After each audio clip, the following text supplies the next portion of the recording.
Kalian boleh percaya boleh tidak, itu hak kalian ya. Dan saya di sini tidak melakukan framing, tidak melakukan hujatan, tidak melakukan apa.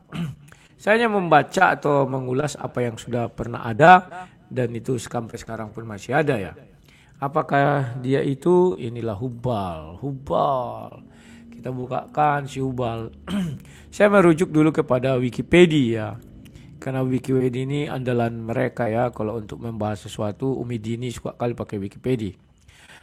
Ya, di Wikipedia ini kalian ketikkan aja Hubal maka muncullah ada seorang serdadu Polandia yang bernama samaran Hubal. Tetapi bukan ini yang kita bahas ya. Hubal itu bahasa Arab. Ini bahasa Arabnya. Adalah salah satu dewa yang dipuja masyarakat Arab pra-Islam. Terutama Bani Quraisy di Mekah. Hubal dipuja dalam bentuk arca, menyerupai manusia yang disemayamkan dalam Ka'bah. Jadi dulu Ka'bah itu kawan, itu tempat penyimpanan berhala Hubal namanya. Makanya di Ka'bah itu ada ruangannya. Dan dipercaya sebagai dewa ramalan. Yakni cara meramal yang dilakukan dengan melemparkan anak panah di hadapan arca. Arah yang ditunjukkan mata anak-anak panah tersebut dianggap sebagai jawaban bagi pertanyaan-pertanyaan yang dia tujukan kepada sang dewa. Kuasa maupun identitas khusus yang dikaitkan dengan Hubal tidak begitu jelas. Akses menuju arca Hubal dikendalikan Bani Quraisy. Para penyembah Hubal berperang melawan pengikut Nabi Islam Muhammad dalam perang Badar tahun 1624 Masehi. Sesudah berhasil menguasai Mekah pada 630, Muhammad mengeluarkan arca Hubal dari dalam Ka'bah dan menghancurkannya bersama berhala-berhala lain. Baru kalau kalian baca sini Hubal dalam Ka'bah. Pemujaan terhadap Hubal tampak lebih menonjol di Mekah. Sebab arca Hubal dipuja di Ka'bah menurut Karen Armstrong. Kalau orang-orang Sinandar, si Kainama, orang itu kan suka itu menurut Syanu kan ya, Karen Armstrong. Menurut Syanu kan suka ya. Ya kita imbangi saja, ini menurut Karen Armstrong. Maka dibaktikan sebagai Hubal. Mak, ngeri juga ya. Yang disembah sebagai tertinggi di antara 360 berhala yang ada di Ka'bah. Yang mungkin sekali melambangkan jumlah dalam setahun. Oh, 360 ya. 365 hari. Di dalam Kitabul Asnam, kitab berhala-berhala karangan Hisham Ibnu Kalbi, arca Hubal dikatakan menyerupai manusia dan terbuat dari batu akik merah. Tangan kanannya sudah patah dan diganti dengan tangan dari emas. Jangan-jangan tangan kanannya patah diganti salah taruh jadi kanan semua ya. Menurut Al-Zagri, salah seorang sejarawan Islam terdahulu, arca Hubal terbuat dari mestika, yapis merah. Al-Zagri meriwayatkan pula bahwa berhala itu memiliki ruang bawah tanah untuk menampung kurban persembahan, dan bahwasanya kurban persembahan untuk Hubal terdiri atas 100 ekor unta. Baik Ibnul Kalbi maupun Al-Zagri menyinggung keberadaan 7 batang anak panah di hadapan arca Hubal yang digunakan untuk membuat ramalan seputar kematian, keperawanan, dan perkawinan. Ya, selangkangan juga ya. Menurut Ibnu Kalbi, Qiyazamah bin ini siapa panjangnya bin Mudar adalah orang yang mula-mula menegakkan arca Hubal. Menurut lain, ini menerek apanya ya, saya nggak tertarik itu ya. Ya. Menurut yang dicatut Ibnu Kalbi, Abdul Muthalib kakek Muhammad pernah bernazar mengorbankan salah seorang dari ke-10 anaknya lewat ramalan anak panah Hubal. Abdul Muthalib mencari tahu anak mana yang harus dikurbankan. Hasil ramalan menentukan bahwa yang harus dikurbankan adalah Abdullah. Abdullah itu ayahnya Nabi Muhammad ya kokoknya. Jadi jelas di sini bahwa sebelum Nabi Muhammad agama Islam itu belum ada. Kalau ada yang mengatakan sebelum Nabi Muhammad agama Islam sudah ada, ya dia harus menentang dulu sejarawan-sejarawan Islam ini sendiri ya. Putranya yang kemudian hari menjadi ayah Muhammad. Abdullah selamat karena kurban nyawanya diganti dengan kurban 100 ekor unta. Ya. Ternyata manusia itu sulit untuk mengorbankan dirinya untuk orang lainnya, tetapi unta bisa mengorbankan dirinya untuk manusia. Menurut At-Tabari, Abdul Muthalib kemudian hari juga membawa Muhammad sewaktu masih bayi ke hadapan Arca Hubbal. Bah, berarti nama Muhammad pernah dibawa ke hadapan Arca Hubbal. Mau diapakan ke situ? Ya jelas-jelas diperkenalkan lah ya minimal. Atau apalah kita nggak tahu. Saya sudah mengalahkan laskar Muhammad dalam perang Badar. Konon Abdul Syafan bin Harb, panglima laskar Bani Quraisy menyeru pertolongan Hubbal demi memenangkan pertempuran dengan berkata, tunjukkanlah kemahakuasaanmu ya Hubbal. Oh, saya sudah menaklukkan Mekah pada tahun 630 Masehi. Muhammad mengeluarkan arca Hubbal dari dalam Ka'bah, meremukkannya bersama-sama 360 barang lain, membaktikan Ka'bah bagi Allah. Oh, kalau dulu itu bakti kepada Hubbal, akhirnya kepada Allah ya. Oh. Mungkin ada unsur kebenaran dalam cerita bahwa Amrul bin Lahai berangkat ke Syam, kemudian pulang membawa kultus penyembahan Uzza dan Manat, lalu memadukannya dengan kultus penyembahan Hubbal, berhala persembahan Bani Gaza. Ini dia.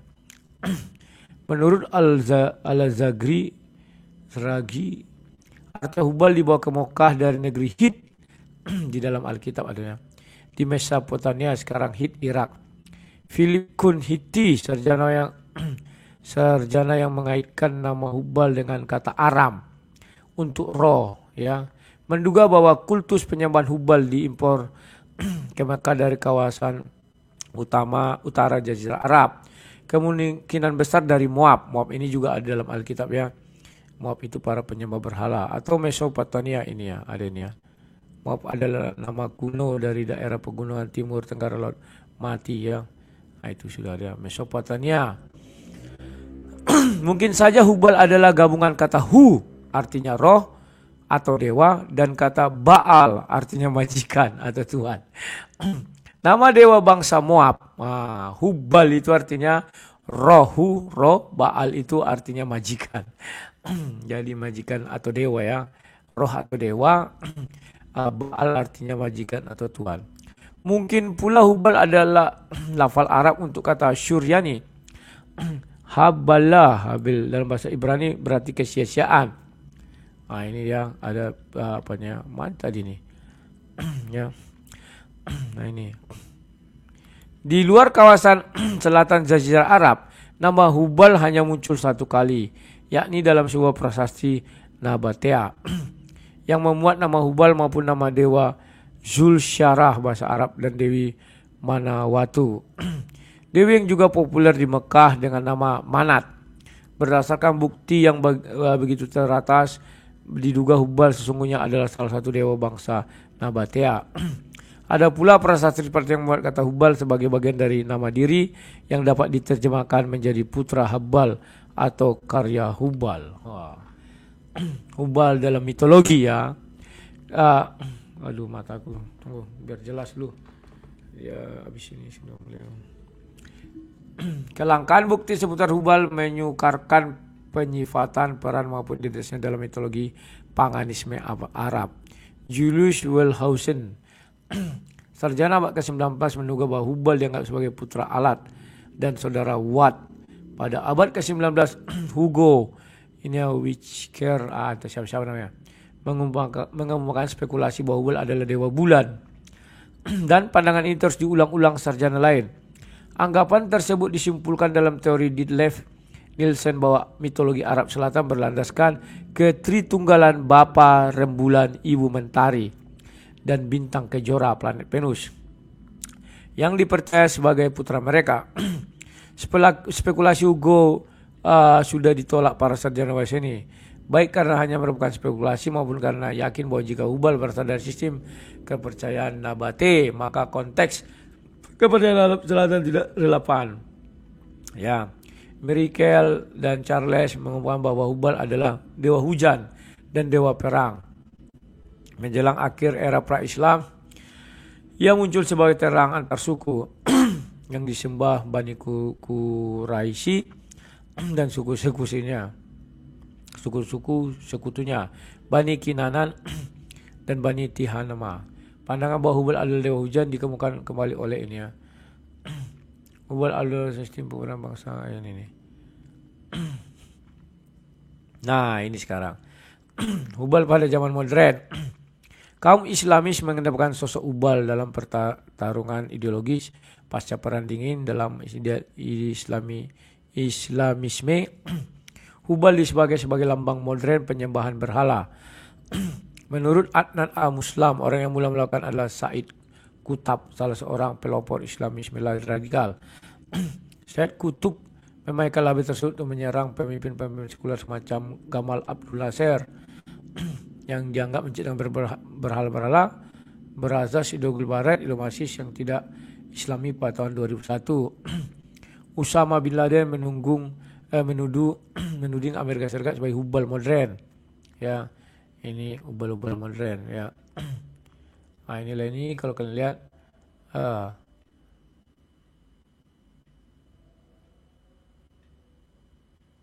nah ini. Di lain pihak karena monoteisme bukan berarti menyembah Allah yang sama. Banyak orang termasuk umat Kristen Injili mengungkit ikhwal Hubal dengan pernyataan bahwa penyembahan terhadap Allah yang didakwahkan Muhammad bukan penegakan monoteisme Ibrahim, melainkan hasil adaptasi penyembahan terhadap Hubal. Ngeri juga ya. Buku karangan Robert Morey yang terbit 1994, Moon God, Allah in the Archaeology of the Middle Ages, menghidupkan kembali pandangan Hugo Whitcler bahwa Hubal adalah dewa bulan, serta mengklaim bahwa penyembah kepada Allah adalah hasil evolusi penyembahan terhadap Hubal. Artinya Allah juga adalah dewa bulan. Mak, ngeri kali. Kok disebutkan di sini Allah adalah dewa bulan ya? Kalau kita bilang ini sama si Zuma, nangis Bombay lah dia nih. Kan orang tuh suka kali menurut Basilides katanya. Sekarang kita bilang lainnya. Menurut buku karangan Robert Morey, wah menangis Bombay itu. Siapa itu Robert Morey? Kami tak kenal ya. Sama siapa itu Basilides misalnya gitu kan. Ya, tahun 1994 ya. Allah juga adalah dewa bulan. Pandangan ini dikemukakan kembali dalam Chick Tract, buklet-buklet keluaran penerbit Chick, berjudul Allah Had No Son dan The Little Bride. Tunggu ya, sebentar lu kawan, sabar lu, ini ada telepon ya, sabar.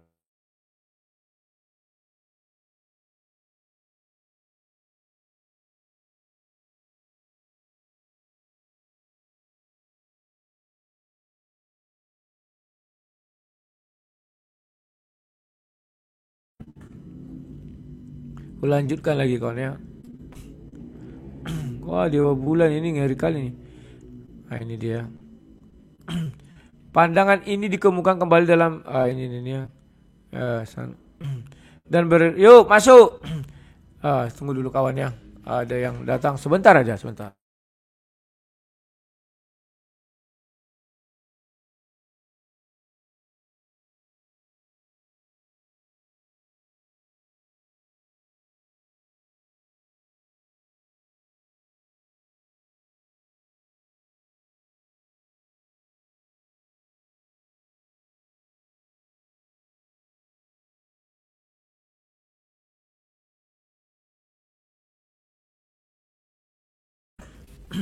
Sungguh manis kau dengar.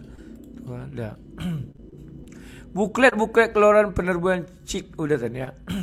Dan beredar luas di lingkungan kesusastraan Kristen Injili dan anti-Islam di Amerika Serikat. Nah, kalau kita bawa-bawa buku karangan anti-Islam, pasti mereka marah-marah. Tapi kalau mereka begitu gampangnya membawa buku-buku anti-Kristen, ya. Pada tahun 1996, lewat siaran radio bersindikasi, Janet Parcell mengumumkan bahwa umat Islam menyembah dewa bulan. Mak, berani kali orang di sana. Kenapa ini dilaporkan penistaan agama ya? Kok aneh ya? Sementara Saipudin dilaporkan penistaan agama, sementara si Janet ini mengatakan Islam menyembah dewa bulan. Ya. Pada tahun 2003, Pat Robertson mengumumkan bahwa permasalahan adalah apakah Hubal dewa bulan Mekah yang dikenal dengan sebutan Allah yang Maha Kuasa atau Yahweh. sesembahan Yahudi Kristen dalam Alkitab yang Maha Kuasa. Nah, ini lagi ya. Pandangan yang mencamarkan Hubal dengan Allah disebut umat muslim sebagai propaganda dan ditorak para ulama. Nah, ini ya, ada catatannya. Farzana Hassan berpandangan bahwa klaim-klaim tersebut adalah buntut dari keyakinan yang sudah lama dianut umat Kristen Injili, bahwasanya Islam adalah kepercayaan pagan dan Muhammad adalah nabi palsu lagi penipu. Ngeri kali nih. Apa benar ini ya? Tapi ya itulah yang ditulis oleh Wikipedia, bukan saya yang nulis, saya yang bacakan. Karya-karya tulis yang disebarluaskan koalisi Kristen melanggengkan keyakinan populer Kristen bahwa Islam adalah agama pagan yang meminjam aspek-aspek monoteisme Yahudi Kristen dengan mengangkat dewa bulan Hubal ke taraf yang Maha Kuasa atau Allah. Muhammad bagi umat Kristen fundamentalis tetaplah seorang nabi palsu yang menyuruh sobat-sobatnya menjiplak ayat-ayat Alkitab saat mereka duduk di tempat-tempat terpencil yang gelap, jauh dari pandangan orang-orang banyak. Nah, ini katanya kan, saya nggak ngerti nih ya. Nah, inilah literasinya semua ada sini ya. Jadi nangis Bombay lah nanti, siap-siap orang sinandar. Nah, ternyata Hubal itu kawan, itu roh. Hu artinya roh atau dewa. Bal atau artinya Tuhan. Jadi itu menjadi dewa yang mendiami apa namanya itu ya? Dewa yang mendiami Ka'bah itu dulunya Hubal ya. Nah, kemarin saya sudah mengambil sebuah tulisan dari Republika ya. Kalau kalian mau marah, marahlah kepada Republika, jangan kepada saya ya. Dan ya, silakanlah kalian marah ke sana. Kalau ke saya ngapain marah ya? Saya hanya membacakan aja ya. Tidak ada saya tafsir terjemahkannya. Oh, saya buka dulu. Sudah lama orang tidak menonton di YouTube saya ini ya. Ntar. Facebook. Ntar ya. Selamat malam kawan-kawan yang di Facebook ya. Lama kalian tidak melihat siaran saya karena saya selalu siaran di fanspage Roh Kudus atau di YouTube-nya Sang Debater. Kalau nggak ada di Facebook saya berarti di kedua channel itu ya. Nah kawan-kawan yang baru bergabung, malam ini saya membahas Hubal. Hubal ini adalah berhala yang tempat kediamannya itu di apa ya? Di Ka'bah, di dalam Ka'bah itu dulunya. Hubal ini dewa tertinggi atau dewa bulan ya. Dan menurut Wikipedia, Hu itu artinya roh atau dewa, Baal itu artinya Tuhan. Tuhan ya. Jadi Baal ini terdapat di dalam Alkitab orang Kristen ya. Ini apa yang terjadi ya?